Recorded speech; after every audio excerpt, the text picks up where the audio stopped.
बसा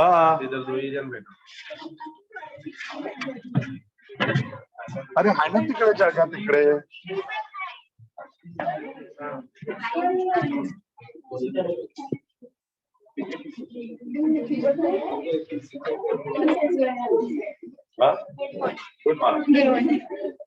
good morning everyone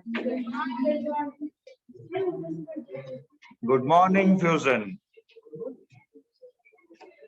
start करें क्या चल रहा था अपना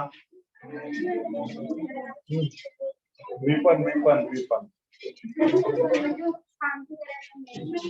कौन सा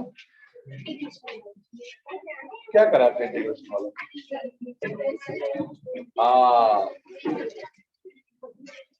चलो एक बार फिर पकड़ा देते हैं एक बार फिर कर देते हैं हम लोग कौन सा वाला पार्ट स्ट्रेन एनर्जी वाला स्ट्रेन एनर्जी ठीक है चलो देखो यहाँ पे सबको तो बेटा वो स्ट्रेन एनर्जी वाला पार्ट एक बार फिर से कर देते हैं ठीक है चलो वैसे भी थोड़ा डिफिकल्ट तो था ही डिफिकल्ट है डिफिकल्ट इसलिए क्योंकि हम लोग पहली बार नहीं हुआ बस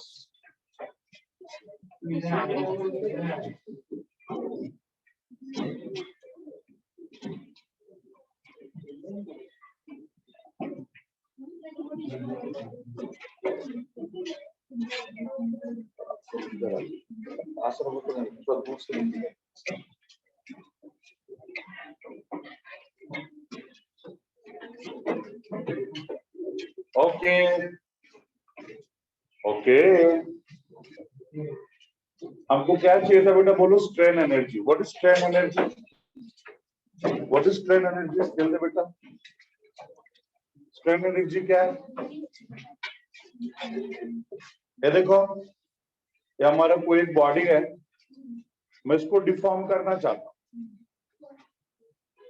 मैं डिफॉर्म करना चाहता हूं अब डिफॉर्म करने के लिए मैं क्या करूंगा बेटा बोलो डिफॉर्म करने के लिए पहली बात तो इसके अंदर इंटरनल स्टोरिंग फोर्स एक्टिवेट नहीं हुआ है बट जैसे मैं डिफॉर्म करने के लिए इस पर फोर्स अप्लाई करूंगा इसके अंदर का इंटरनल स्टोरिंग फोर्स एक्टिवेट हो जाएगा और उस फोर्स के अगेंस्ट में मुझे क्या करना पड़ेगा वर्क डन और वही वर्क डन इसके अंदर स्टोर हो जाएगा एज एन एनर्जी जिसको हम लोग बोलते हैं स्ट्रेन एनर्जी और वही एनर्जी बॉडी को फिर से ओरिजिनल पोजीशन पे लेके आता है जब हम फोर्स रिमूव कर देते हैं तो मुझे इसके लिए एक्सप्रेशन चाहिए मुझे एक्सप्रेशन चाहिए किसके लिए एक्सप्रेशन चाहिए स्ट्रेन एनर्जी के बट स्ट्रेन एनर्जी क्या है तो वर्क डन है और वर्क डन का फार्मूला बोलो फोर्स इनटू डिस्प्लेसमेंट क्या बेटा बोलो फोर्स इनटू डिस्प्लेसमेंट तो फोर्स में भी बहुत सारे फोर्स होते हैं हमको इलेक्ट्रिकल फोर्स चाहिए हमको इलेक्ट्रिकल फोर्स चाहिए बेटा तो इलेक्ट्रिकल फोर्स चाहिए तो इलास्टिक फोर्स कैसे आएगा हम लोगों ने पढ़ा ना कोई एक वायर है जिसका लेंथ है L क्रॉस सेक्शन एरिया है A उसके ऊपर फोर्स अप्लाई करेंगे F उसका एलोंगेशन होगा स्मॉल तो इसी को हम लोग क्या बोलते हैं यंग्स मॉडुलस फिर क्या बोलेंगे बेटा देखो therefore F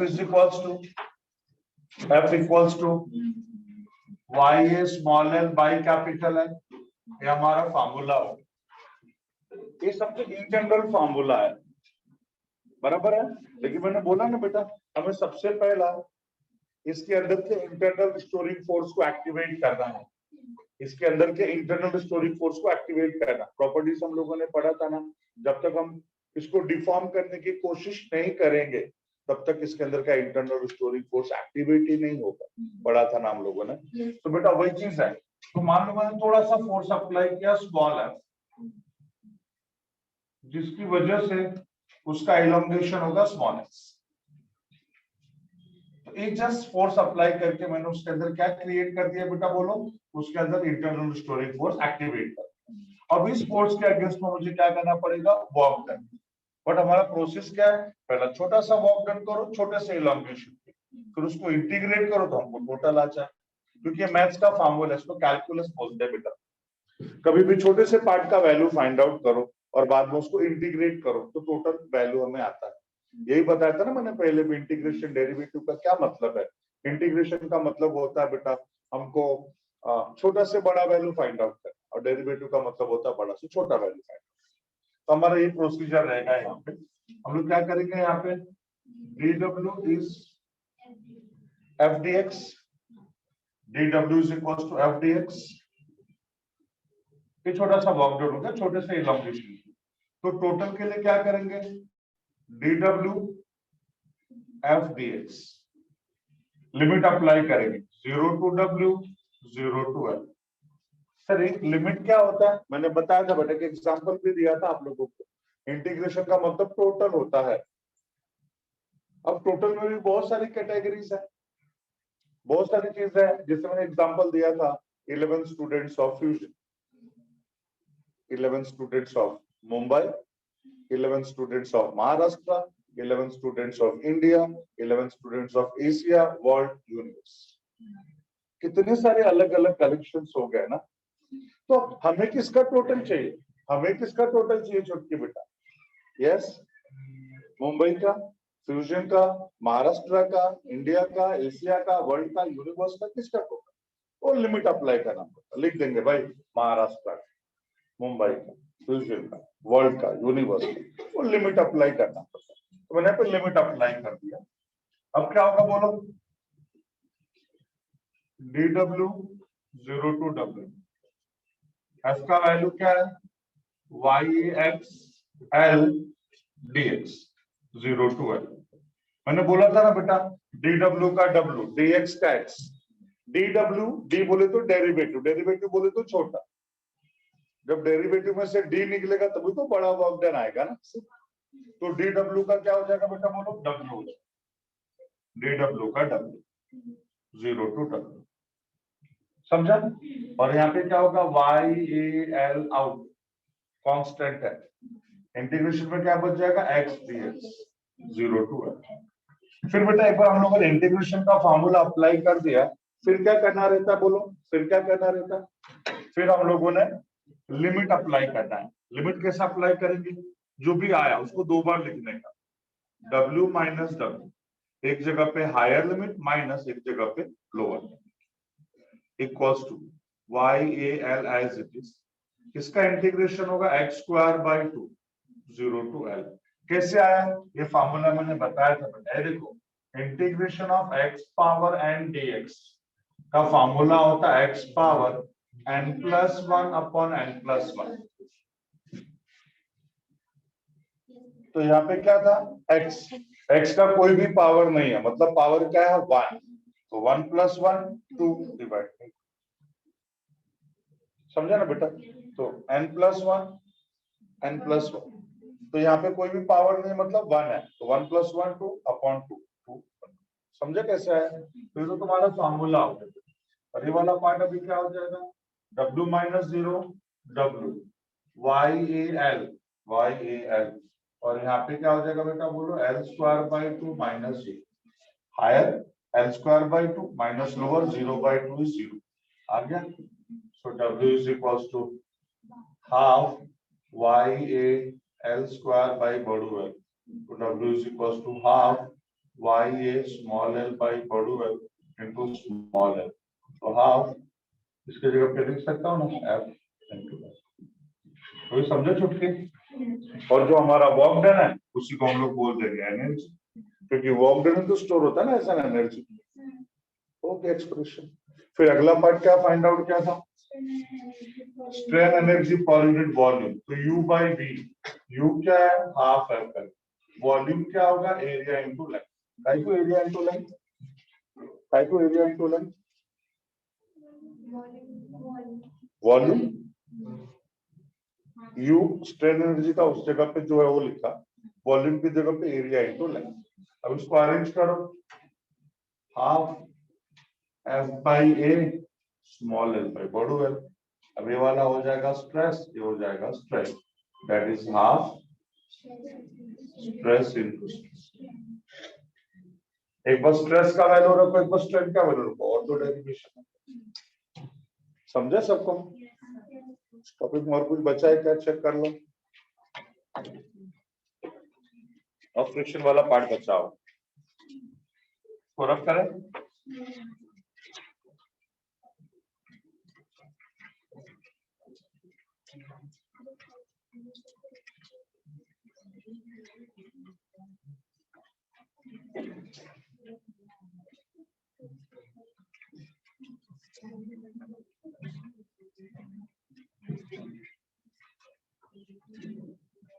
ठीक है,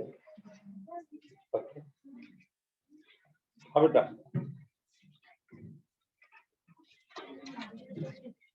हाँ बस में फ्रिक्शन ही बचा है, बाकी इलास्टिसिटी वाला पार्ट हो। ठीक, अच्छा छोटा सा पॉइंट पूछ रहा था आप लोगों से, पूछो क्या?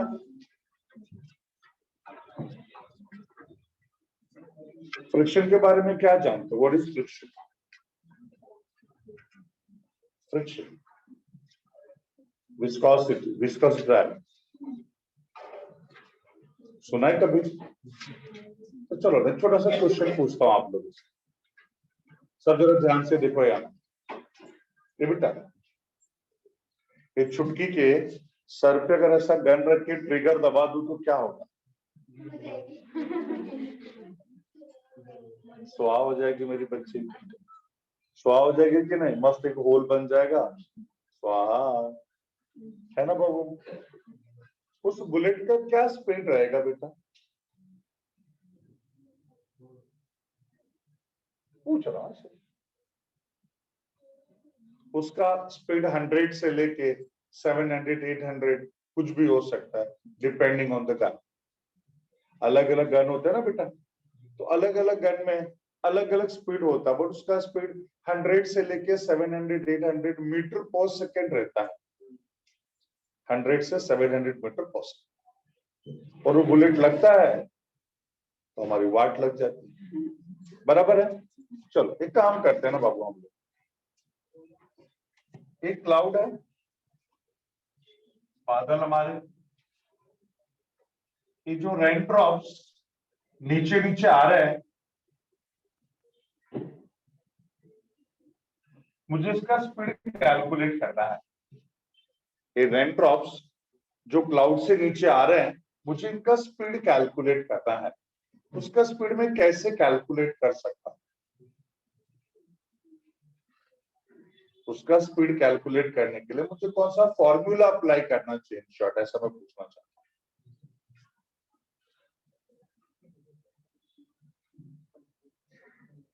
हाँ छोटू सही बोल रहा है, बोल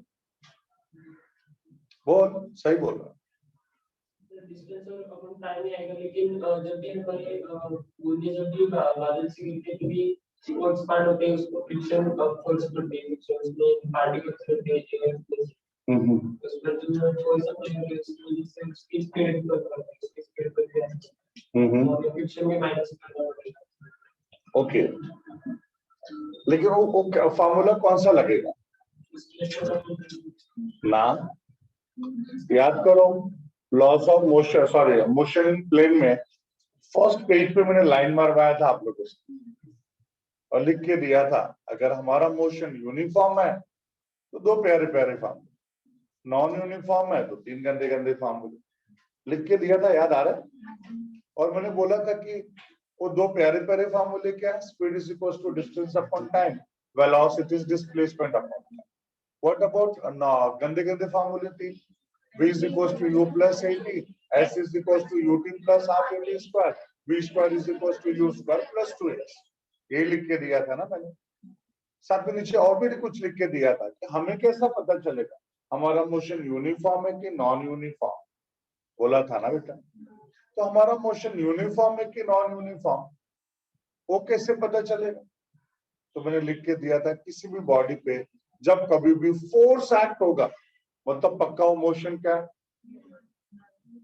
फोर्स एक्ट होगा तो नॉन यूनिफॉर्म, और फोर्स नहीं एक्ट होगा तो यूनिफॉर्म। अब आप बताओ ना बेटा, रेन ड्रॉप्स नीचे आ रहे तो क्या ग्रेविटेशनल फोर्स एक्ट नहीं हो रहा? तो मोशन क्या हो गया? Non uniform. नॉन यूनिफॉर्म है तो कौन से फॉर्मूले? तीन गंदे गंदे फॉर्मूले। उन तीनों में से कौन सा फॉर्मूला? पहला वाला, दूसरा वाला, तीसरा वाला, कौन सा? पहले वाले में तो बेटा डिस्टेंस ही नहीं है, v is equals to u plus a3। Second वाला भी नहीं हो सकता, पूछ क्यों? हमको पता है ना कितना टाइम लग रहा है ऊपर से नीचे तक आने के लिए, तो एक ही बचा था, जब दो होगा तो तीसरा ही रहेगा ना। तो फार्मूला क्या बेटा बोल, v square is equal to u square plus 2a।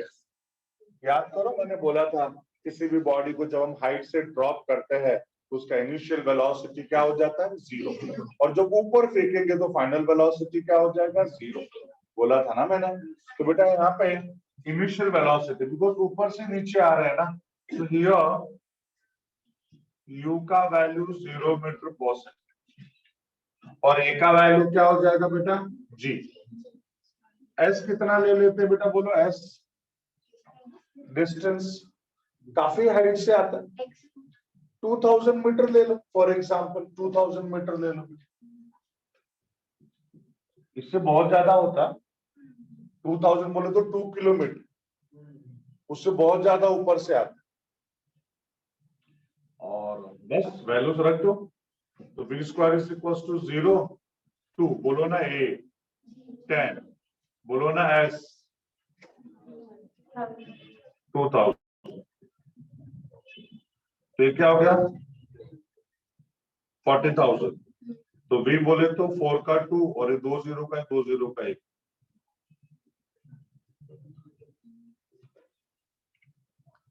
ये तो गड़बड़ है, रेन ड्रॉप का स्पीड है 200 मीटर पर सेकंड, आया ना।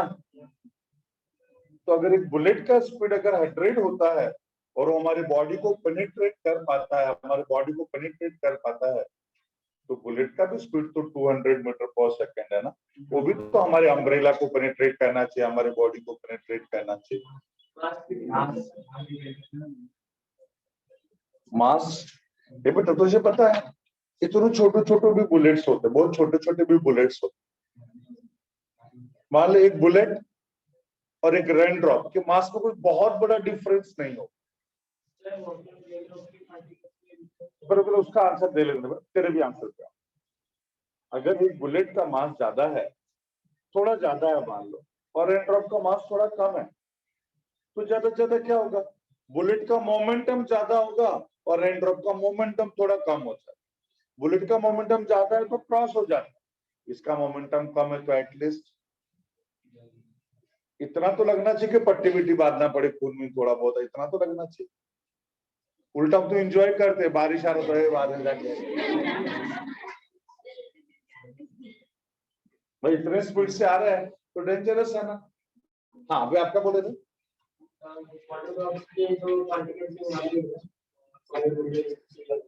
सॉलिड में लिक्विड ऐसा बोलना चाहता है, ये मेरा बच्चा सुनामी भी लिक्विड ही था, बिल्डिंग बाहर ले गया, बराबर है कि टाइटैनिक को जिसने तोड़ दिया, आइसबर्ग ने तोड़ दिया, बट अंदर तो सब वाटर के प्रेशर ने तोड़ा ना। तो जैसा लगता है ना बेटा रेन ड्रॉप्स है, पानी है, तो कभी बारिश होती रहेगी ना जोरदार, तो बिगर हेलमेट का बाइक चला के देखो वाट लग जाएगी हमारी। हाँ या ना, हाँ या ना, मेरा बात समझ में आ रहा है बेटा। तो ऐसा नहीं कि वो रेन ड्रॉप है लिक्विड है इसके लिए, ऐसा नहीं है, लिक्विड का भी प्रेशर बहुत ज्यादा होता है, तो हम ऐसा नहीं बोल सकते। हाँ हाँ ऐसा क्यों हो रहा है, ऐसा क्यों हो रहा है कि 200 के स्पीड से आने वाला रेन ड्रॉप हम लोग एंजॉय करते हैं और 100 के स्पीड से आने वाले बुलेट हमको गुड़ुम्बा करता है। रीजन ये है बेटा कि रेन ड्रॉप का स्पीड 200 मीटर पर सेकंड नहीं हो सकता। अगर सचमुच का स्पीड 200 मीटर पर सेकंड होता तो फिर बारिश में कोई बाहर नहीं निकलता, वो 4 महीने लोग घर के अंदर ही रहते, बाहर निकलते ही नहीं, सीधी सी बात। मेरा बात समझ में आ रहा है, मेरा बात सबको समझ में आ रहा है। तो रीजन ये है कि उसका स्पीड इतना ज्यादा नहीं होता। तो आप बोलोगे सर आपने फिर कैलकुलेशन गलत किया है क्या? नहीं, मैंने कैलकुलेशन भी सही किया है। फिर आप बोलोगे सर फिर ऐसा क्यों आ रहा है, गलत आंसर क्यों आ रहा है? गलत आंसर इसलिए आ रहा है क्योंकि हम लोगों ने विस्कस ड्रैग को कंसीडर नहीं किया। ये रेन ड्रॉप्स बहुत ऊपर से आते हैं, जब वो नीचे नीचे आते हैं उनके ऊपर ग्रेविटेशनल पुल होता है, ग्रेविटेशनल फोर्स होता है। और विस्कस ड्रैग मतलब जो एयर है ना उसके मोशन को क्या करता है, अपोज करता है। फिर एक ऐसा पॉइंट आता है कि नीचे का फोर्स और ऊपर का फोर्स दोनों इक्वल हो जाता है। उसके बाद हमारे रेनट्रॉप्स एक यूनिफॉर्म स्पीड के साथ नीचे आते हैं, फिर उनके ऊपर फोर्स नहीं होता, कुछ नहीं होता, यूनिफॉर्म स्पीड के साथ नीचे आते हैं, जिसको हम लोग बोलते हैं बेटा टर्मिनल वेलोसिटी। क्या बोलते हैं बेटा, बोलो, टर्मिनल वेलोसिटी। एक कांस्टेंट स्पीड के साथ नीचे आएगा जिसको हम टर्मिनल वेलोसिटी बोलते हैं। फिर उसका स्पीड कम ज्यादा नहीं होता, एक ही स्पीड के साथ नीचे आता है। और ये रीजन है बेटा कि इतना ज्यादा स्पीड उसका नहीं होता और हम लोग बारिश को एंजॉय करते हैं। Is that clear? और इस टर्मिनल वेलोसिटी का जो एक्सप्रेशन है वो हम नेक्स्ट ईयर पढ़ेंगे 12th स्टैंडर्ड में। 12th स्टैंडर्ड में उसका डेरिवेशन है, एक्सप्रेशन फॉर टर्मिनल वेलोसिटी। अब लोगों से फिर अभी क्यों बताया, ताकि मैं बताना चाहता हूँ बेटा ये सब ऑपोजिशंस के बारे में। अभी जैसे मैंने 3 टर्म्स नाम लिया है यहाँ पे, friction, viscosity and viscous drag. Friction क्या है? रिलेटिव मोशन, दो सॉलिड सरफेसेस के बीच में जो रिलेटिव मोशन है बेटा, उस रिलेटिव मोशन के लिए यहाँ पे एक ऑपोजिशन है, ऑपोजिशन। उस ऑपोजिशन को हम लोग क्या बोलते हैं बेटा, बोलो, friction. What is friction? Opposition for relative motion between the to solid surfaces. वैसे विस्कोसिटी क्या होता है? दो लिक्विड लेयर्स, एक लिक्विड लेयर के रेस्पेक्ट में अगर दूसरा लिक्विड का लेयर फ्लो हो रहा है तो वहां पर भी एक ऑपोजिशन होता है। उस ऑपोजिशन को हम लोग क्या बोलते हैं बेटा, बोलो, विस्कोसिटी। उसी तरह से बेटा किसी सॉलिड को, किसी लिक्विड को हमारा एयर जब अपोज करेगा तो उसको हम लोग बोलते हैं विस्कस ड्रैग। तो 3 चीज सबको समझ में आई है बेटा? पक्का सबको समझ में आई है? क्या क्या बेटा, बोलो, friction, viscosity and viscous drag. तो फिलहाल यहाँ पे हमको सिर्फ फ्रिक्शन के बारे में पढ़ना है कि फ्रिक्शन क्या है। What is friction? Friction is opposition for relative motion between the to solid surfaces. दो सॉलिड सरफेसेस के बीच में जो रिलेटिव मोशन के लिए ऑपोजिशन क्रिएट होता है उसी को हम लोग क्या बोलते हैं बेटा, बोलो, फ्रिक्शन। यही देख ले बेटा, तेरे एक पाम को दूसरे पाम पे ऐसे रब कर रहे हैं हम लोग, बराबर है? थोड़ा ऐसा हीट जनरेट हो रहा है। हीट क्यों जनरेट हो रहा है? इन दोनों के बीच में जो फ्रिक्शन है उसके अगेंस्ट का हम लोग क्या कर रहे हैं बेटा, वर्क डन। और वही वर्क डन किसमें कन्वर्ट हो रहा है, हीट। मेरा बात सबको समझ में आ रहा है मैं क्या बोल रहा हूं? Is that clear? क्या है? तो लिखो जरा सब लोग स्टार्ट करके।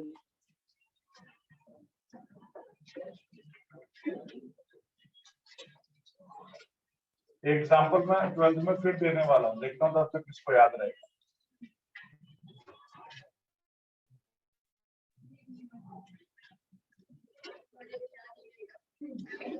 तुझे ही लगी थी ना?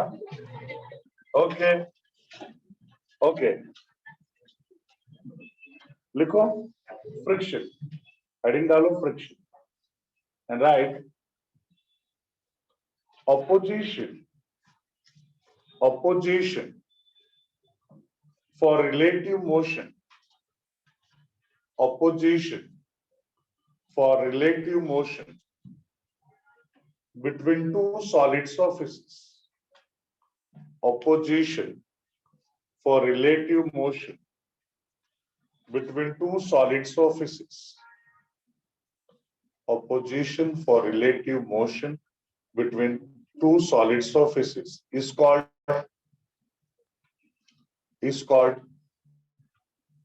friction. Opposition for relative motion between two solid surfaces is called friction. हो गया बेटा? ये देखो, ये जो फोर्स ऑफ फ्रिक्शन है उसके ओरिजिन है बेटा,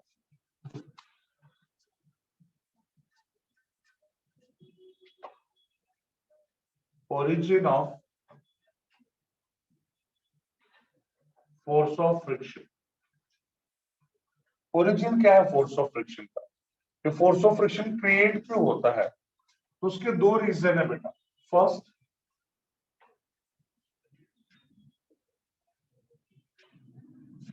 इंटर मॉलिक्यूलर फोर्स एंड दूसरा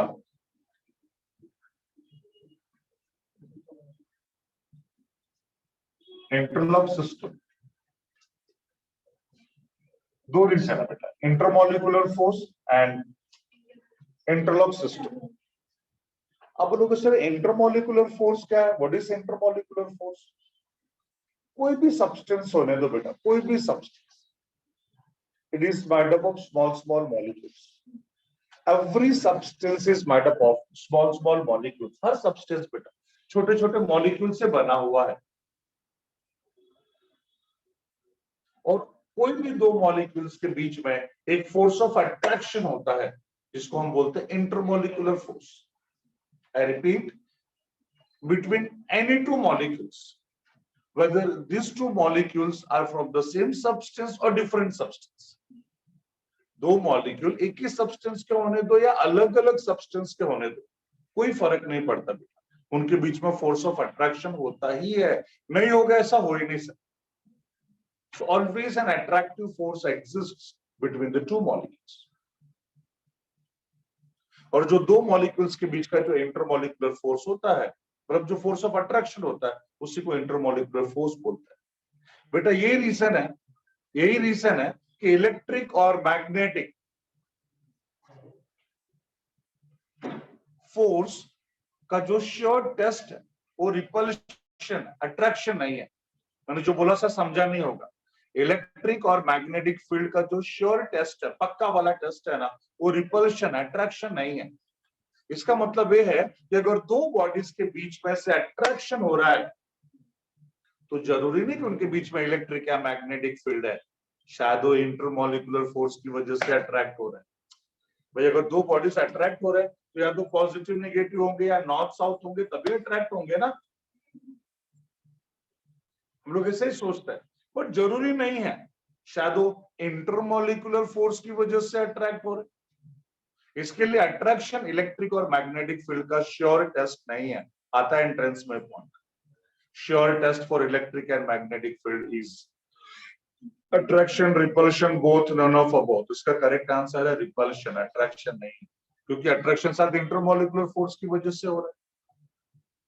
बट अगर दो बॉडीज के बीच में रिपल्शन हो रहा है तो पक्का वहां पे इलेक्ट्रिक या मैग्नेटिक फील्ड है सर, वहां पे इंटरमोलिकुलर फोर्स नहीं है, क्योंकि इंटरमोलिकुलर फोर्स कभी रिपल्सिव होते ही नहीं, वो सिर्फ क्या होते हैं, अट्रैक्टिव, रिपल्सिव नहीं होते। तो अगर दो बॉडीज के बीच में रिपल्शन हो रहा है तो या तो अभी पॉजिटिव पॉजिटिव है या नेगेटिव नेगेटिव है या नॉर्थ नॉर्थ है या साउथ साउथ, इसके लिए रिपल्शन। एक चीज क्लियर हो गया? तो intermolecular force, force of attraction between the two molecules. जैसे मैंने बताया कि दो अलग अलग सब्सटेंस के मॉलिक्यूल होने दो या एक ही सब्सटेंस के दो मॉलिक्यूल होने दो, उनके बीच में फोर्स ऑफ अट्रैक्शन होगा। तो अगर दोनों एक ही सब्सटेंस के मॉलिक्यूल है तो उनके बीच के फोर्स को बोलते हैं कोहेसिव फोर्स। क्या बोलते हैं? Cohesive force. और अगर दो मॉलिक्यूल्स अलग अलग सब्सटेंस के हैं तो उनके बीच के फोर्स को बोलेंगे adhesive force. Cohesive force, adhesive force. Cohesive force, force of attraction between the two molecules of the same substance. Adhesive force, force of attraction between the two molecules of the different substance. Yes? याद रहेगा बेटा ये सबको? पक्का सबको याद रहेगा? तो इस तरह से भी हम लोगों ने क्या पढ़ा बेटा, बोलो? इंटरमोलिकुलर फोर्स के बारे में। एक बात और बता दो बेटा, ये जो इंटरमोलिकुलर फोर्स होता है, it is maximum in the case of a solid, less in the case of a liquid and least in the case of a gas. This is the reason why solids are having a particular shape. Solids का अपना particular shape क्यों होता है? Because उसमें intermolecular force सबसे ज्यादा होता है, hence उनका अपना एक कोन का shape होता है। लिक्विड और गैसेस में इंटरमोलिकुलर फोर्स ना के बराबर होता है, जिसकी वजह से उनका अपना खुद का भी शेप नहीं होता, और गैसेस में तो एकदम ही ना के बराबर होता है, इनफैक्ट नहीं होता है। यही रीजन है कि all gas molecules are wandering here and there, उनके बीच में कोई फोर्स ऑफ अट्रैक्शन ही नहीं है। I mean intermolecular force zero है उनके बीच में। लिक्विड के केस में गैसेस से ज्यादा है बट सॉलिड से कम है, एक दूसरे के साथ में तो है, और सॉलिड में सबसे ज्यादा है बेटा, इसके लिए उनका एक पर्टिकुलर शेप होता है। Hope you are getting this. तो ये पहला पॉइंट हो गया बाबू, बोलो इंटरमोलिकुलर फोर्स, इंटरमोलिकुलर फोर्स। दूसरा interlock system. What is interlock system?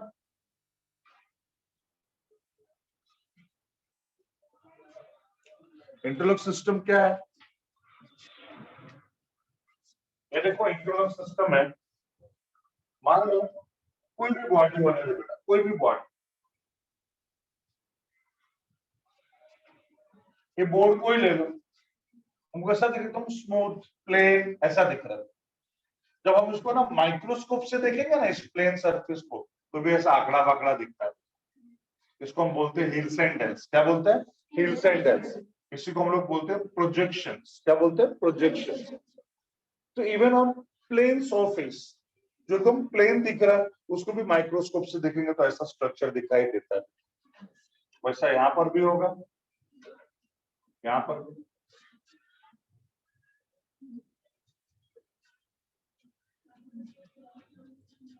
जब दोनों एक दूसरे के कांटेक्ट में है, बॉडी ए और बॉडी बी है, जब दोनों एक दूसरे के कांटेक्ट में आएंगे तो इंटरलॉक सिस्टम बना देंगे बेटा, इंटरलॉक सिस्टम बना देंगे। इंटरलॉक सिस्टम ऐसा ऐसा है, जब दोनों मिलेंगे तो ऐसा इंटरलॉक सिस्टम बना देंगे। देखो कैसा इंटरलॉक सिस्टम बन जाएगा।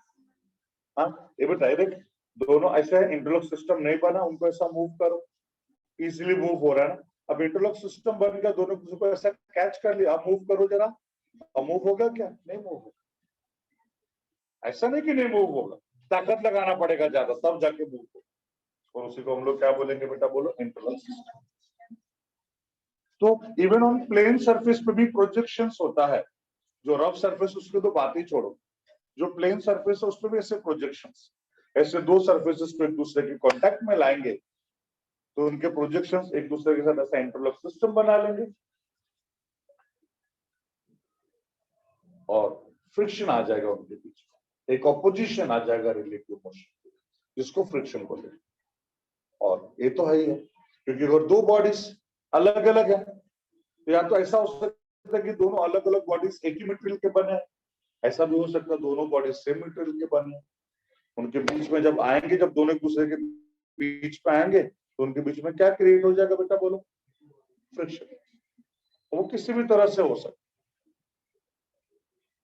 या तो एक ही मतलब मटेरियल के दो होंगे अलग अलग, एक ही के होंगे तो कोहेसिव, अलग अलग होंगे तो अधेसिव। बट एक फोर्स ऑफ अट्रैक्शन होगा ना, सोच के देखना बेटा, एक सिंपल सोच के देखना, इनके बीच में कोई अट्रैक्शन नहीं है तो नॉर्मली मूव हो रहे हैं। लेकिन जब दोनों के बीच में से अट्रैक्शन होगा तो इजीली मूव नहीं होंगे ना, थोड़ा फोर्स बढ़ जाएगा कि नहीं? मेरा बात सबको समझ में आ रही है? तो ये है डिफरेंस, फोर्स ऑफ फ्रिक्शन। याद रहेगा सबको? ओरिजिन भी मैंने बता दिया, तो साथ साथ में लिखते चले क्या हम लोग? क्या लिखा अभी आप लोगों ने? फ्रिक्शन। उसके नीचे हेडिंग डालो intermolecular force. Intermolecular force,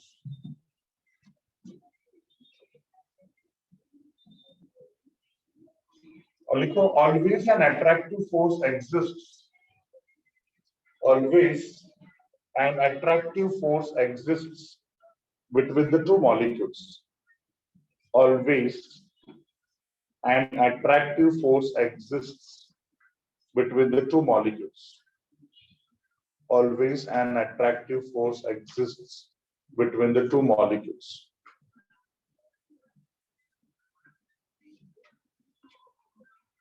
Full stop, continue. This force of attraction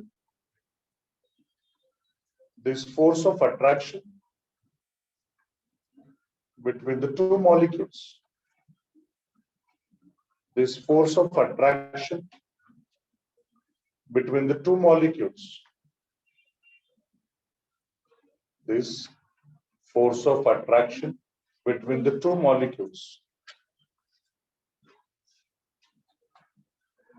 this force of attraction between the two molecules is called intermolecular force.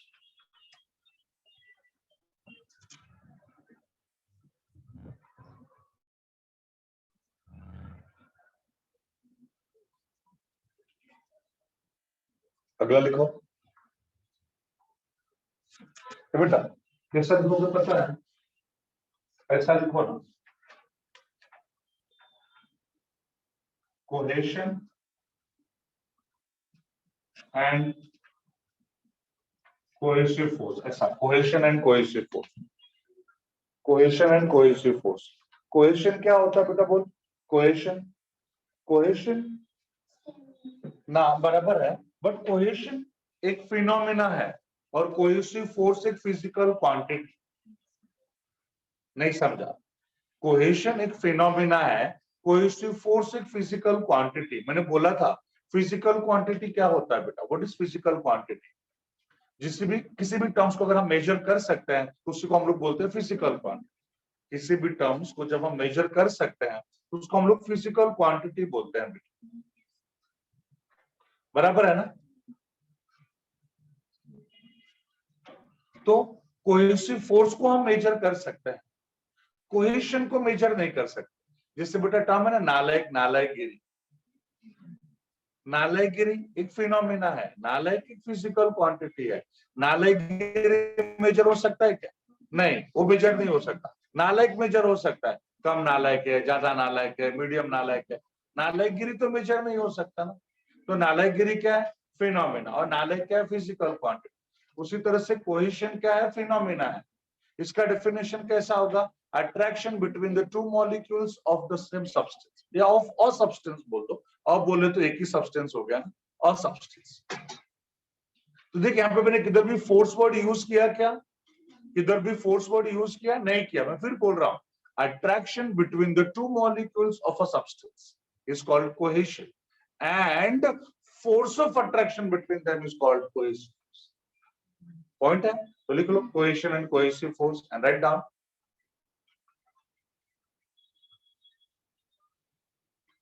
And write down attraction between the two molecules. Attraction between the two molecules of a substance. Attraction between the two molecules of a substance. Of a substance is called. Of a substance is called cohesion. Attraction between the two molecules of a substance is called cohesion. Is called cohesion. And force of attraction between them, and force of attraction between them is called cohesive force, and force of attraction between them is called cohesive force.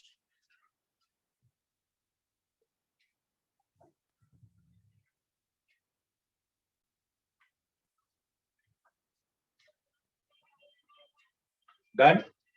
चलो next लिखो, adhesion and adhesive force. Adhesion, adhesion, ADHE,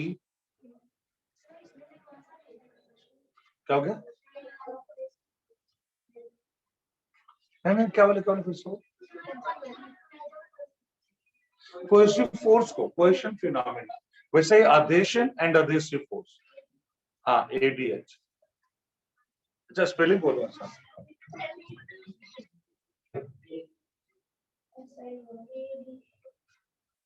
Adhesion and adhesive force. Write down attraction between the two molecules. Attraction between the two molecules.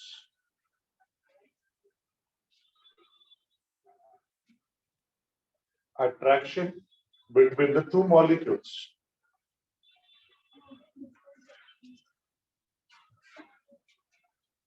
Attraction between the two molecules of the different substances. Attraction between the two molecules of the different substances.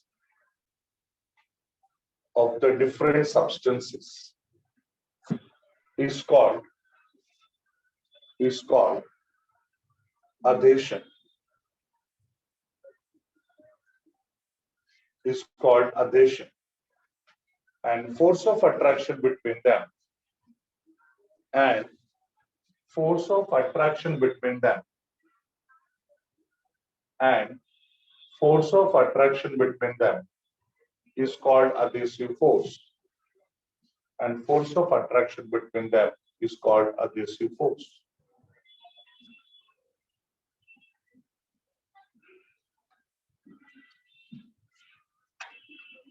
Done? So heading डालो origin of force of friction और ये दो reason ऐसा लिख दो.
नहीं पता बच्चा.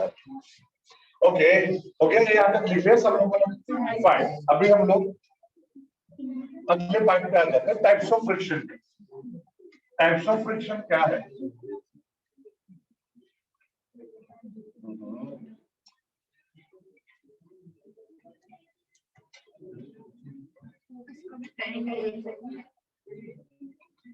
यहाँ देखो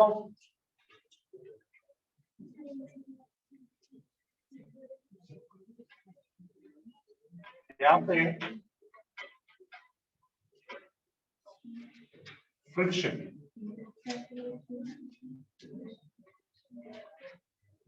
दो टाइप का होता है.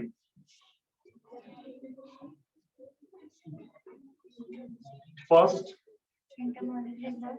फर्स्ट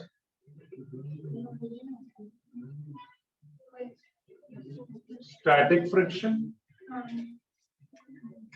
इसी का दूसरा नाम है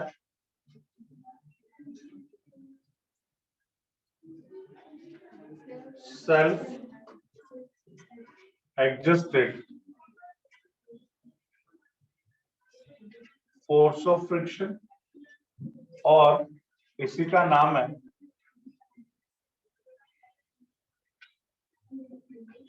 लिमिटिंग फोर्स ऑफ फ्रिक्शन। और यहां पे देखा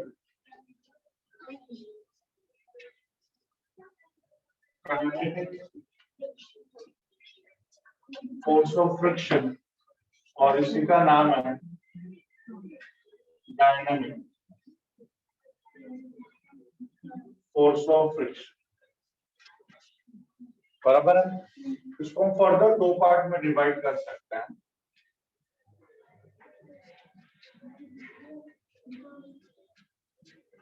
स्लाइडिंग फोर्स ऑफ फ्रिक्शन और दूसरा रोलिंग फोर्स ऑफ फ्रिक्शन। अब बोलोगे सर स्टैटिक फ्रिक्शन क्या है और काइनेटिक फ्रिक्शन क्या है? स्टैटिक मतलब रेस्ट, बीएसएस में चाहिए तो लिख लेना। स्टैटिक मतलब रेस्ट।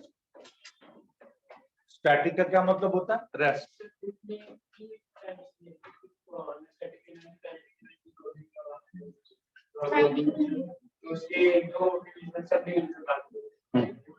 हाँ भाई काइनेटिक बता तो बता रहा हूँ ना। स्टैटिक का मतलब क्या होता है बोलो? स्टैटिक का मतलब रेस्ट, और काइनेटिक या डायनामिक का मतलब क्या होता है? मोशन। स्टैटिक का मतलब रेस्ट, डायनामिक का मतलब मोशन। बराबर है? बराबर है बाबू? चल अब यहां देख, ये जो हम बात कर रहे हैं ना स्टैटिक की, स्टैटिक फ्रिक्शन मतलब अगर दो बॉडीज रेस्ट में है, अगर दो बॉडीज रेस्ट में है तभी भी उनके बीच में फोर्स ऑफ फ्रिक्शन होगा, और दो बॉडीज मोशन में है फिर भी उनके बीच में फोर्स ऑफ फ्रिक्शन होगा। When the two bodies are at rest, तो उनके बीच में जो अपोजिशन है उसको हम लोग बोलेंगे क्या बेटा? बोलो, उसको हम लोग क्या बोलेंगे? बोलो, static force of friction. And when two bodies are in motion with respect to each other, फिर भी उनके मोशन के लिए जो अपोजिशन होगा उसको हम लोग बोलेंगे काइनेटिक फ्रिक्शन। जैसे बेटा एक बॉडी दूसरे बॉडी पे रेस्ट कंडीशन पे है तो फोर्स ऑफ फ्रिक्शन है। जैसे हम पहले बॉडी को दूसरे बॉडी के रेस्पेक्ट में मूव करने का कोशिश करेंगे कि उसके अंदर क्या क्रिएट हो जाएगा? अपोजिशन। वो इजीली मूव नहीं होगा बेटा, मुझे ज्यादा ताकत लगाना पड़ेगा तब दूसरा वाला बॉडी पहले बॉडी के रेस्पेक्ट में मूव होगा। तो क्यों हमको ज्यादा ताकत लगाना पड़ रहा है? बिकॉज उनके बीच में फोर्स ऑफ फ्रिक्शन है, और उस फोर्स ऑफ फ्रिक्शन को बोलेंगे स्टैटिक फोर्स ऑफ फ्रिक्शन। इसको हम सेल्फ एडजस्टेड और लिमिटिंग फोर्स क्यों बोलते हैं? सेल्फ एडजस्टेड और फ्रिक्शनल फोर्स मतलब, चल एक बात और बताता हूं बेटा, ये तो मैंने इलास्टिसिटी में डिस्कस किया था। इंटरनल रिस्टोरिंग फोर्स क्या होता है? इंटरनल रिस्टोरिंग फोर्स कभी भी एक्टिवेटेड फॉर्म में नहीं रहता। वो कब एक्टिवेट होता है? जब कोई बाहर का फोर्स अप्लाई होगा, then only it get activated. बराबर है ना? तो तुम्हारे अंदर भी वही है बेटा। अगर मान लो छुट्टी को मैं समझ पुश या पुल करना चाहूं तो पुश या पुल होगी क्या? नहीं होगी। पहले तो उसके बॉडी में इंटरनल रिस्टोरिंग फोर्स एक्टिवेट ही नहीं हुआ, पर जैसे मैं सब पुश या पुल करने को गया इसके बॉडी का इंटरनल रिस्टोरिंग फोर्स एक्टिवेट हो जाएगा, और मैं जितना ज्यादा फोर्स अप्लाई करूंगा पुश या पुल करने के लिए इसके बॉडी का इंटरनल रिस्टोरिंग फोर्स बढ़ता जाएगा। हाँ या ना? बराबर है। लेकिन कैसा है बेटा, हमारी बॉडी का इंटरनल रिस्टोरिंग फोर्स का एक लिमिट है। हम बहुत ताकत वाले हैं, समझो 5 लोगों के पुश या पुल करने की वजह से भी पुश या पुल नहीं हो रहा है। छठे के आने से तो हो ही जाएंगे ना? नहीं छठे से तो 7वें से, नहीं 7वें से 10वें से 11वें से 12वें से हमको पुश या पुल तो होना ही। इन शॉर्ट समझ लो हमारा इंटरनल रिस्टोरिंग फोर्स का एक लिमिट है, और जो बाहर का एक्सटर्नल फोर्स हो अनलिमिटेड है, कितना भी हो सकता है। तो इसको सेल्फ एडजस्टेड क्यों बोल रहे हैं? क्योंकि जितना ज्यादा बाहर का फोर्स अप्लाई हो रहा है हमारे बॉडी पे, हमारे अंदर का इंटरनल रिस्टोरिंग फोर्स उतना ज्यादा एक्टिवेट होता जा रहा है। यस, इसके लिए इसको हम बोलते हैं self adjusted force. But increase हो के कितना होगा, उससे एक लिमिट है ना, इसके लिए उसको लिमिटिंग फोर्स भी बोलते हैं। तो जो फोर्स ऑफ फ्रिक्शन है इसको सेल्फ एडजस्टेड फोर्स भी बोलते हैं और लिमिटिंग फोर्स ऑफ फ्रिक्शन भी बोलते हैं। बाजू में देखो, काइनेटिक और डायनेमिक फ्रिक्शन। जब एक बॉडी दूसरे बॉडी के रिस्पेक्ट में मूव होता है, when one body is moving with respect to the another body, तभी वहां पे फोर्स ऑफ फ्रिक्शन होगा, और उसी फोर्स ऑफ फ्रिक्शन को हम लोग बोलते हैं काइनेटिक फोर्स ऑफ फ्रिक्शन और डायनेमिक फोर्स ऑफ फ्रिक्शन। बेटा मोशन में दो बॉडीज और आ जाते हैं, slide and rolling, sliding and rolling. तो काइनेटिक के फर्दर दो पार्ट हो जाते हैं, स्लाइड करना एंड रोल करना। मेरा बात सबको समझ में आ रहा है? ऐसा कहते हैं कि जो हमारा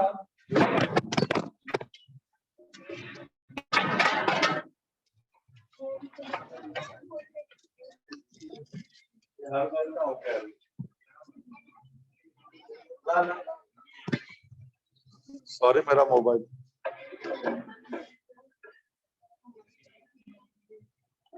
सुनना, ये जो हमारा स्टैटिक बोला, स्टैटिक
हाँ, ये देखो, ओके, यहाँ देखो अभी सब लोग, सो हम क्या बात कर रहे थे, ये जो स्टैटिक फ्रिक्शन होता है ना, स्टैटिक फ्रिक्शन ये काइनेटिक फ्रिक्शन से ज्यादा होता है। देख, force of static friction is more than force of kinetic friction.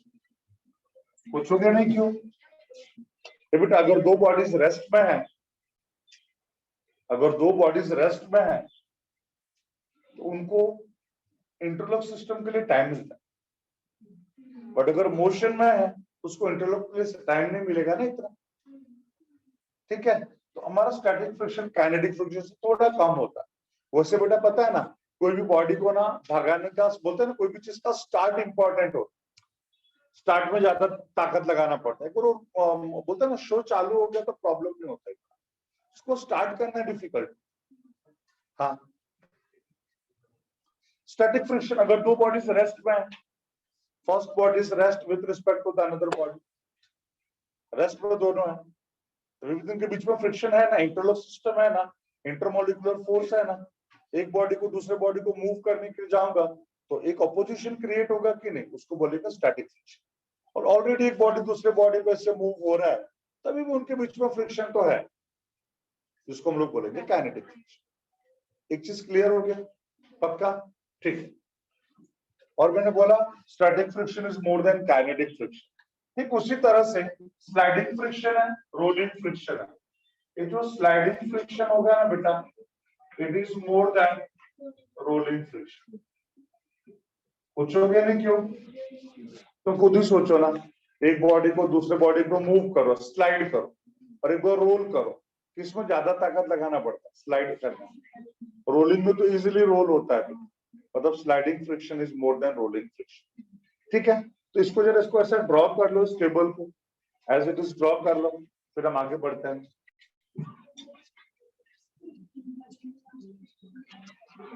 Internal, उसका डेफिनेशन क्या है बेटा, उसका पूरा एक्सप्लेनेशन है, क्या है बोल? every surface, even on smooth surface, there are hills and dell structure. When the two bodies are brought in contact with each other, both projection, yeah, hills and dells forms interlock systems. उसमें पूरा explanation दिया है, notes में लिखना दिया हुआ है.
Okay, done. हो गया बेटा सबका?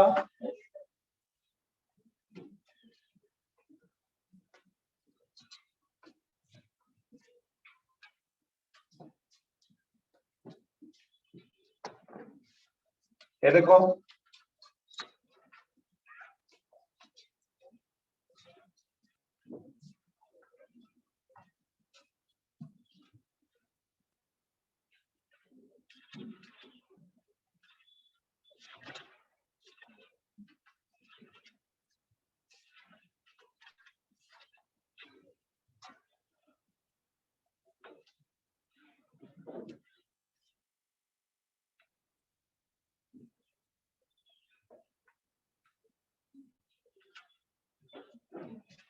क्या समझ रहा बेटा? एक्स एक्सिस पे अप्लाइड फोर्स, वाई एक्सिस पे फोर्स ऑफ फ्रिक्शन. जब मेरा अप्लाइड फोर्स 0 है तो फोर्स ऑफ फ्रिक्शन भी 0 है. पूछो क्यों? अरे जब तक मैं उसको मूव करने का कोशिश ही नहीं करूंगा, इंटरनल रिस्टोरिंग फोर्स एक्टिवेट ही नहीं हो. और जिसे मैंने फोर्स अप्लाई करने का चालू किया कि इंटरनल रिस्टोरिंग फोर्स भी क्या हो गया? एक्टिवेट. अब मैं जितना ज्यादा अप्लाइड फोर्स बढ़ा रहा हूं, हमारा फोर्स ऑफ फ्रिक्शन भी बढ़ रहा है. देखो दोनों बढ़ रहा है, इसके लिए स्ट्रेट लाइन है. क्यों? क्योंकि उसका नाम ही है static friction, self adjusted force of friction. तो सेल्फ से वो एडजस्ट होकर बढ़ता जा रहा बट एक पॉइंट पे आने के बाद फिर वो स्टॉप हो जाता है, उससे ज्यादा वो नहीं बढ़ सकता क्योंकि वो लिमिटिंग फोर्स भी है। उसके बाद वो कहाँ पे आ जाएगा बेटा बोलो, मोशन में आ जाएगा। और जिससे मोशन में आ गया उसका फोर्स ऑफ फ्रिक्शन क्या कहलाएगा, काइनेटिक।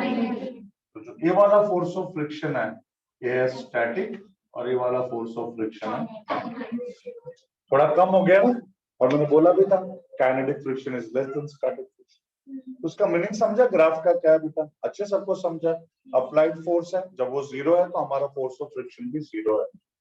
देखना बेटा ये बॉडी ऐसा रेस्ट में, मैं इसको मूव नहीं कर रहा तब तक तो कोई फोर्स ऑफ फ्रिक्शन एक्टिवेट नहीं हुआ। और जिससे उसको ऐसा मैं पुश या पुल करने का कोशिश करूंगा, इसके अंदर क्रिएट हो गया कि नहीं internal storing force, force of friction activate हो गया कि नहीं, उसके अगेंस्ट में मुझे ज्यादा वर्क डन करना पड़ेगा।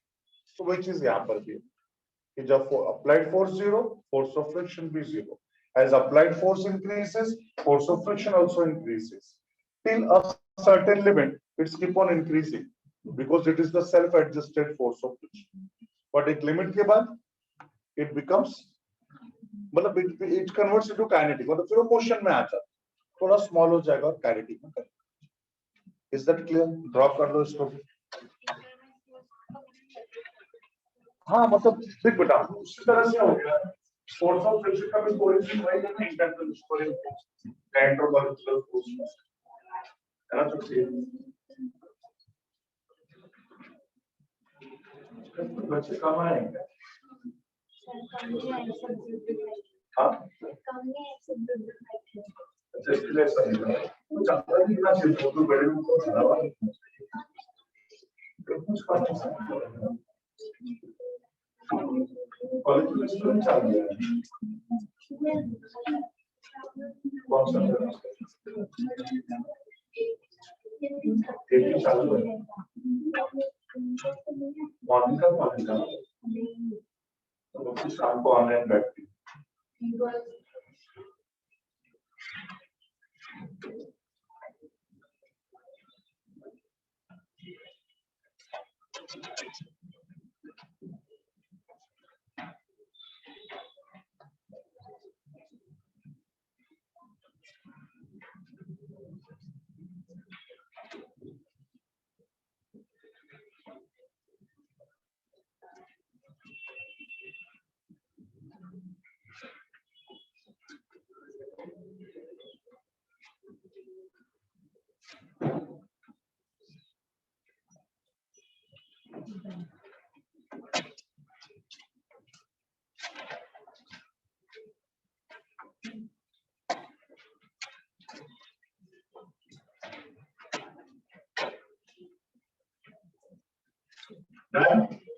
देखो अभी यहाँ पे दिया है laws of static friction and laws of kinetic friction. Yes और no? On page number 110, yes, laws of static friction.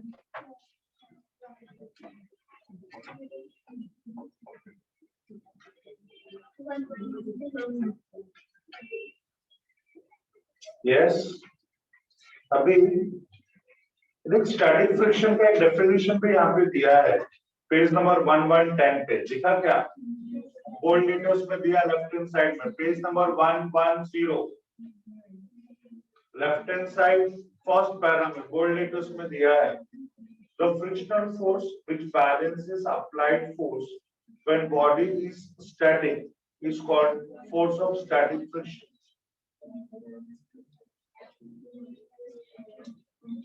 Yes, उसको लिख लो बेटा, पहले उसको लिख लो स्टार्ट करके, उसको लिख लो, फिर इसके मैं लॉस करवाता हूँ, स्टैटिक फ्रिक्शन के लॉस करवाता हूँ, loss of static friction.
Done. देखो लॉस ऑफ स्टैटिक फ्रिक्शन 3 या 4 पॉइंट दिए होंगे।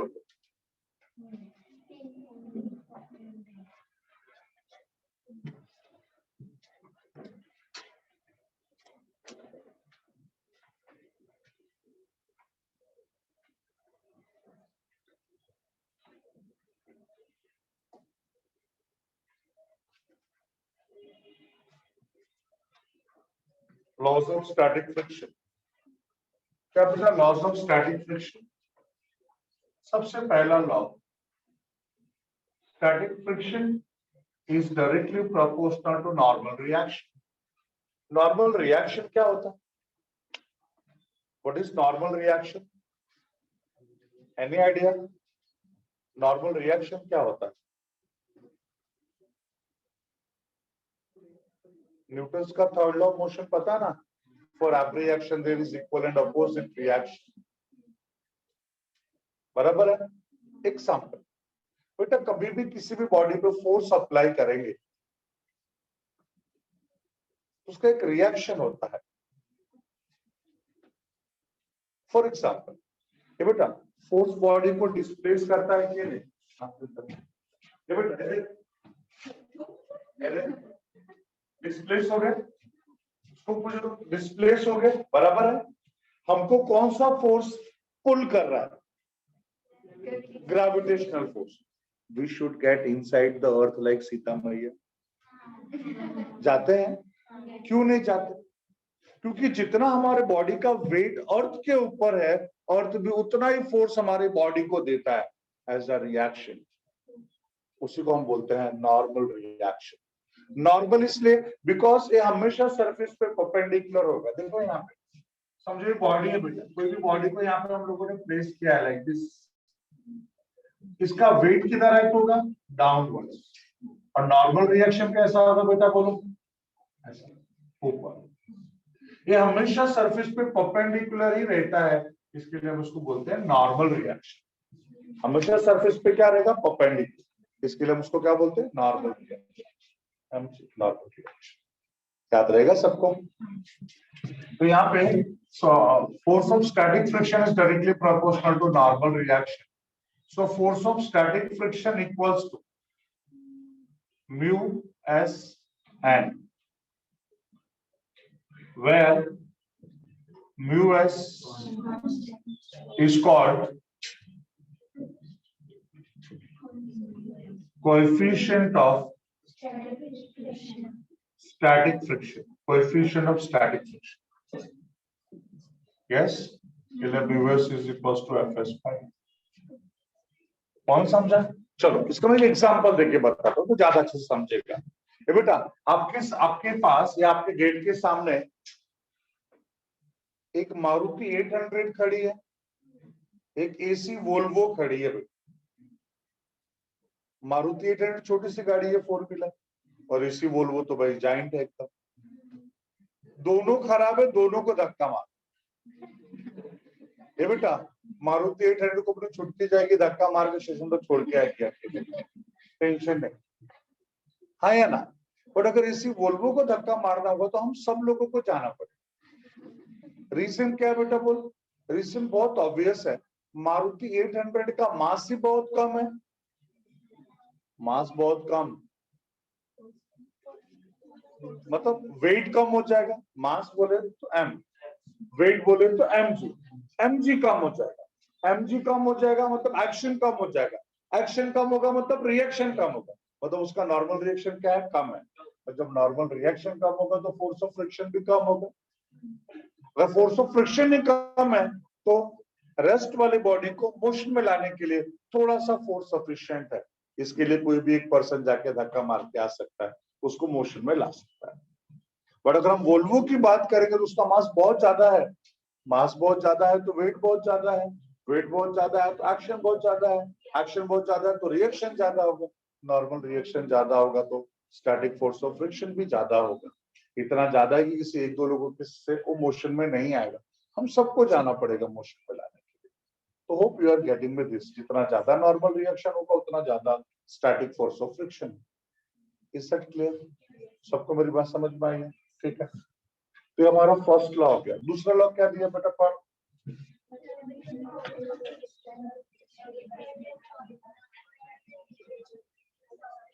Okay, it is independent of apparent surface area, बराबर है? चलो यहां देखो जरा सब ध्यान से, मान लो यहाँ पे ये फर्स्ट बॉडी है,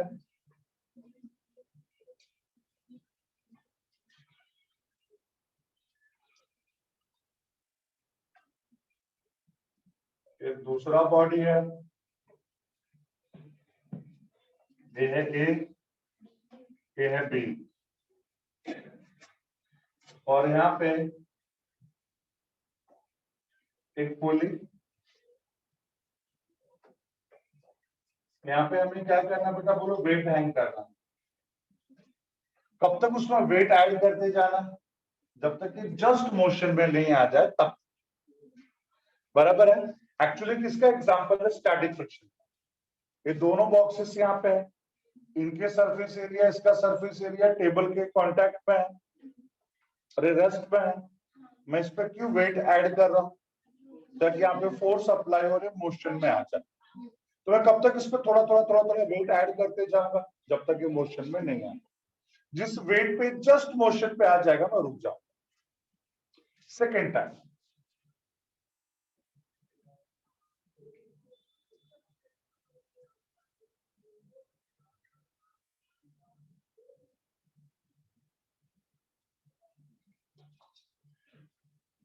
इस बार मैं क्या करता हूं?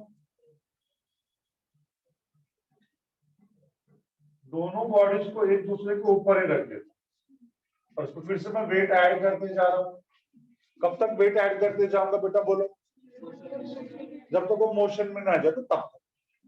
बताओ, यहाँ पे ज्यादा सरफेस एरिया टेबल के कांटेक्ट में कि यहाँ पे ज्यादा सरफेस एरिया टेबल के कांटेक्ट में? ऊपर। दो अलग अलग सरफेसेस टेबल के कांटेक्ट में, तो यहाँ पे सरफेस एरिया जो टेबल के कांटेक्ट में वो ज्यादा है और यहाँ पे कम है। मतलब actually W1 should be more than W2। यहाँ का वेट इसके वेट से ज्यादा होना चाहिए ना, but practically it has proved that W1 is equal to W2। मतलब जितना वेट लगता है इसको मोशन में लाने के लिए, एग्जैक्टली उतना ही वेट लगता है इसको भी मोशन में लाने के लिए। दोनों को मोशन में लाने के लिए हमको सेम वेट अप्लाई करना पड़ता है। इसका मतलब क्या हो गया बेटा? बोलो, इसका मतलब क्या हो गया? कि सरफेस एरिया पे डिपेंड नहीं करता। वही दिया ना वो लोगों ने, it is independent of apparent surface area in contact, बराबर है? ये दोनों लॉ समझा? तीसरा पॉइंट क्या दिया बेटा? Come on.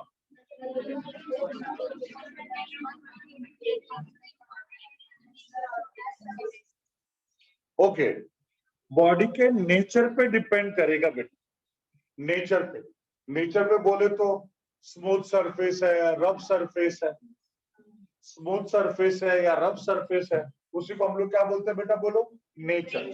तो अगर स्मूथ सरफेस होगा तो क्या होगा बेटा? बोल, स्मूथ सरफेस होगा तो क्या होगा? अगर स्मूथ सरफेस है तो क्या होगा? फोर्स ऑफ फ्रिक्शन कम होगा। और ऐसा रफ सरफेस है, ज्यादा हिल्स एंड डेल्स है, ज्यादा इंटरलॉक सिस्टम होगा, मूव करना डिफिकल्ट हो जाएगा। Hope you are getting with this. तो तीसरा किस पर डिपेंड करता है? नेचर ऑफ स्मूथ सरफेस है कि रफ सरफेस है। क्लियर है? चौथा पॉइंट भी दिया है, सुनना नहीं दिया है?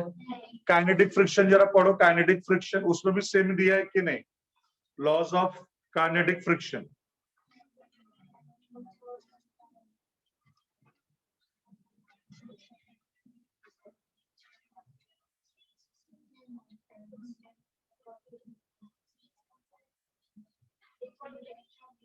हाँ, वो एक्स्ट्रा पॉइंट क्या है जरा पढ़ो।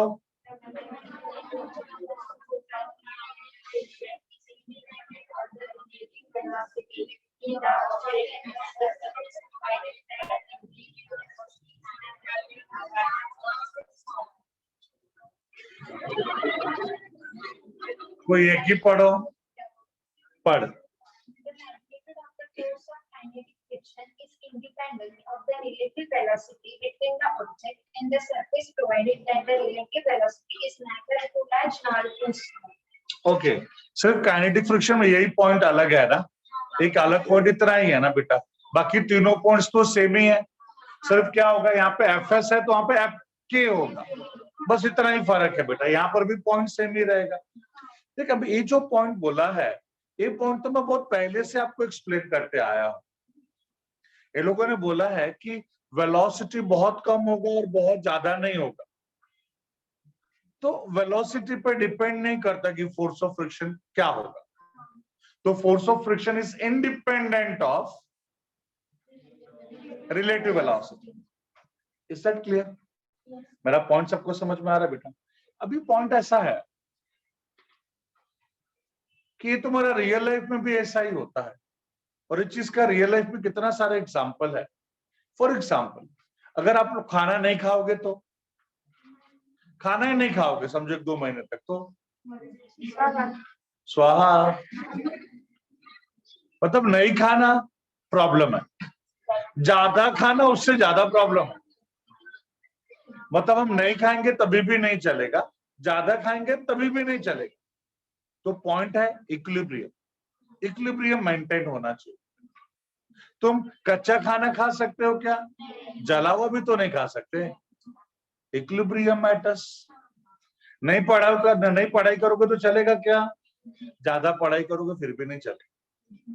बहुत ज्यादा पढ़े, कोई भी चीज का एक्सेस बराबर नहीं है, किसी भी चीज का एक्सेस बराबर नहीं है बेटा। एक्सेस इज ऑलवेज प्रॉब्लमेटिक, फिर वो कोई भी चीज हो, एक्सेस किसी भी चीज का अच्छा नहीं। वही चीज तो उन्होंने भी बोला, कम कम करके बहुत कम करेंगे फिर भी प्रॉब्लम, स्पीड बढ़ा के बहुत ज्यादा बढ़ाएंगे फिर भी प्रॉब्लम। देख इसके लिए तुम लोग कभी तुम्हारे ना 2 व्हीलर और 4 व्हीलर का ना स्पीडोमीटर जाके देखना। स्पीडोमीटर पता ना, पॉइंटर ऐसा घूमता है, स्पीडोमीटर जाके देखना बेटा। हमारी बाइक वगैरह में 35 से लेके 36 से लेके 40, 45, 50 तक ना ऐसा ग्रीन पैच रहता है, उसमें ग्रीन पैच रहता है, नीचे भी रेड और आगे भी रेड। मतलब उस ग्रीन पैच में चलाएंगे तो मस्त माइलेज मिलेगा आपको। उससे नीचे वाले रेड जोन में चलाओगे तुम्हारा ज्यादा फोर्स ऑफ फ्रिक्शन होगा, टायर ज्यादा घसेगा, या तुम बोल सकते हो कि तुम्हारा पेट्रोल ज्यादा जाएगा। ऊपर वाले रेड में जाओगे फिर भी ज्यादा जाएगा, वो ग्रीन वाले पैच में ओके बराबर है, कोई प्रॉब्लम नहीं। Hope you are getting this. तो वही तो लोगों ने बोला ना कि रिलेटिव वेलोसिटी का कोई फर्क नहीं पड़ता काइनेटिक फ्रिक्शन पे। कंडीशन क्या है? स्पीड बहुत कम नहीं होना चाहिए और स्पीड बहुत ज्यादा भी नहीं होना चाहिए। मेरा बात सबको समझ में आ रहा है बेटा? पक्का सबको समझा? तो ये हमारा स्टैटिक फ्रिक्शन, काइनेटिक फ्रिक्शन। तो मेरा ऐसा है कि पहले तो मैं ये लॉज में जैसा जैसा बुक में दिया वैसे ही पहला सारा स्टैटिक फ्रिक्शन में 3 लिख लो, फिर हेडिंग डालना लॉज ऑफ काइनेटिक फ्रिक्शन और काइनेटिक वाले चारों को छाप देना। उसमें कुछ डाउट है क्या बेटा? ना एक और पॉइंट होना चाहिए था मेरे हिसाब से, एक और पॉइंट होना चाहिए था मेरे हिसाब से। कौन सा पॉइंट होना चाहिए था बेटा मेरे हिसाब से? कौन सा पॉइंट होना चाहिए था स्टैटिक फ्रिक्शन के लिए भी और काइनेटिक फ्रिक्शन के लिए भी? कि स्टैटिक फ्रिक्शन होने दो कि काइनेटिक फ्रिक्शन होने दो, लुब्रिकेंट्स की वजह से कम हो जाता है। लुब्रिकेंट्स की वजह से कम हो जाता है। लुब्रिकेंट्स बोले तो क्या? ऑयल हो गया, वाटर हो गया। लुब्रिकेंट जो फोर्स ऑफ फ्रिक्शन को कम कर देता, उसके ऊपर भी तो डिपेंड करता है ना। लुब्रिकेंट होगा तो फोर्स ऑफ फ्रिक्शन कम हो जाएगा, लुब्रिकेंट नहीं होगा तो फोर्स ऑफ फ्रिक्शन ज्यादा रहेगा। तो लुब्रिकेंट का इफेक्ट भी देना चाहिए, पर शायद नहीं दिया वो लोगों ने। और यही रीजन है, देखो जब फर्स्ट बारिश होता है ना, फर्स्ट बारिश, तो पक्का एक्सीडेंट्स होते हैं। देख रोड ड्राई है, व्हीकल्स के टायर्स ड्राई है, उनमें फोर्स ऑफ फ्रिक्शन ज्यादा है। एक बात और बताऊं बेटा, मैं वही तो बता रहा था थोड़ी देर पहले, हर चीज का एक्सेस प्रॉब्लमेटिक है। फोर्स ऑफ फ्रिक्शन हमारे मोशन को अपोज करता है, सुनना ध्यान से, फोर्स ऑफ फ्रिक्शन हमारे मोशन को अपोज करता है, बट फोर्स ऑफ फ्रिक्शन के बिना भी तो हमको नहीं चलेगा ना। फिर पता है हम लोग ऐसा पहाड़ वहाड़ पे जाते हैं, समुद्र के किनारे जाते हैं, ऐसे बड़े बड़े पत्थर रहते हैं, उधर पानी आके आके ना बेटा उसके ऊपर ग्रीन कलर के ना क्या बोलते हैं उसको, एल्गे बोलते हैं ना, एल्गे फॉर्म हो जाते ग्रीन कलर। उस पे जाओ कैसा पैर स्लिप होता है, जोर से लगता है हम लोगों को, स्लिप होता है ना पैर। ये बेटा देख फ्रिक्शन है तो हम चल पा रहे हैं, फ्रिक्शन नहीं है तो हम चल पा रहे क्या? नहीं चल पा रहे। तो फ्रिक्शन नो डाउट हमारे मोशन को अपोज करता है, बट फ्रिक्शन के बिना भी तो नहीं चलेगा ना। फ्रिक्शन के बिना भी हम नहीं चल पाएंगे बेटा। तो फ्रिक्शन नहीं होगा, नहीं चलेगा। फ्रिक्शन बहुत ज्यादा होगा तभी भी नहीं चलेगा। Average equilibrium matters. मेरा बात सबको समझ में आ रहा है? अभी जो हम लोगों ने थर्ड पॉइंट पढ़ा कि force of friction depends on nature of the surfaces. अब मैंने नेचर ऑफ द सर्फेसेस भी बताया आप लोगों को। क्या बेटा बोलो? Smooth surface, rough surface. यहाँ पे जो coefficient of force of friction है, और वो स्टैटिक फ्रिक्शन होना तो काइनेटिक फोर्स ऑफ फ्रिक्शन हो, जिसको म्यू से रिप्रेजेंट कर रहे हैं। काइनेटिक फोर्स ऑफ फ्रिक्शन और स्टैटिक फोर्स ऑफ फ्रिक्शन, ये दोनों एक्चुअली क्या है? तो ये दोनों एक्चुअली है सरफेसेस के ऊपर, मतलब डिपेंड करेंगे। स्टैटिक फ्रिक्शन होते हुए काइनेटिक फ्रिक्शन होने दो। ये दोनों किस पे डिपेंड करता है? नेचर ऑफ द सरफेस पे। अगर सरफेस ज्यादा रफ है मतलब म्यू का वैल्यू ज्यादा है। स्मूथ है, रफनेस कम है, मतलब म्यू का वैल्यू कम है। Hope you are getting me this. तो रफनेस और स्मूथनेस वो हमारा म्यू बताता है। जितना ज्यादा म्यू का वैल्यू होगा समझ लो उतना ज्यादा रफ सरफेस है, और म्यू का वैल्यू जितना कम होगा